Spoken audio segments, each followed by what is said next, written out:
Segunda, 10 de abril. Verso para memorizar. Vi outro anjo voando pelo meio do céu, tendo um evangelho eterno para pregar aos que habitam na terra, e a cada nação, tribo, língua e povo. Apocalipse 14, 6. O evangelho eterno. Observe que Apocalipse 14, 6, o início das 3 mensagens angélicas, começa com o evangelho eterno. Se não compreendermos a profundidade do evangelho, perderemos todo o sentido das 3 mensagens angélicas. Se não entendermos o evangelho, jamais poderemos entender plenamente as questões descritas na mensagem da hora do juízo divino ou da queda de Babilônia, ou a marca da besta. Ouça 1 aos Coríntios 15, 1 a 4. Irmãos, venho lembrar-lhes o evangelho que anunciei a vocês, o qual vocês receberam e no qual continuam firmes. Por meio dele, vocês também são salvos, se retiverem a palavra, assim tal como a preguei a vocês, a menos que tenham crido em vão. Antes de tudo, entreguei a vocês o que também recebi, que Cristo morreu pelos nossos pecados, segundo as Escrituras, e que foi sepultado e ressuscitou ao 3º dia, segundo as Escrituras. Romanos 3, 24 a 26.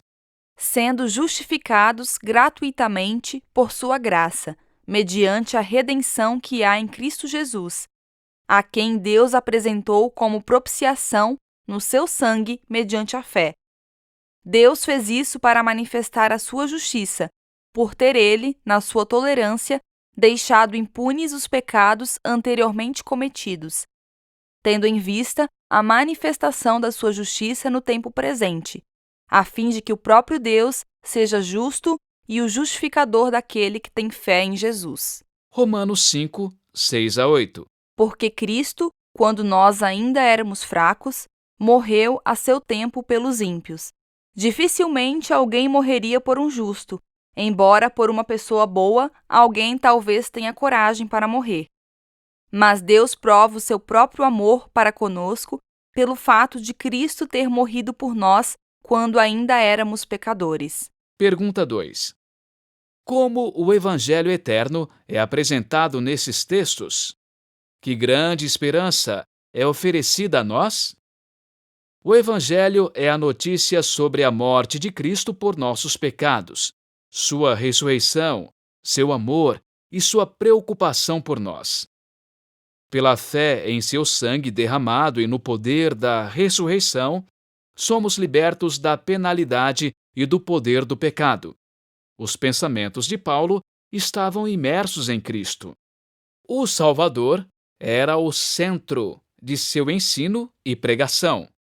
O Cristo crucificado o redimiu da condenação e da culpa do passado. O Cristo ressurreto lhe deu poder para o presente, e o Cristo que voltaria lhe deu esperança para o futuro. Observe 4 pontos nos textos de Romanos. 1. Somos justificados pela graça. 2. A graça é uma declaração da justiça de Deus. 3. A graça justifica os que pela fé aceitam Jesus. 4. Deus demonstrou seu amor por nós enquanto éramos pecadores.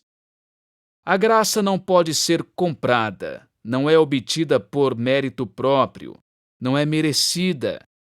Jesus morreu a dolorosa morte que os perdidos morrerão, experimentando a plenitude da ira do Pai, ou o juízo contra o pecado.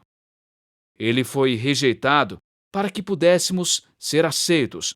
Morreu a morte que era nossa, para que pudéssemos viver a vida que era dele.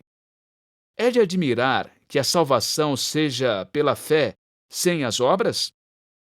O que as obras, mesmo as mais bem-intencionadas e santas, acrescentariam ao que foi feito por nós na cruz?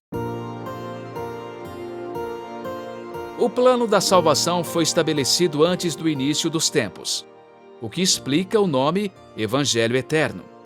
Antes da criação do mundo, Deus sabia o que ocorreria. Por isso, instituiu o plano para enfrentar a crise que viria.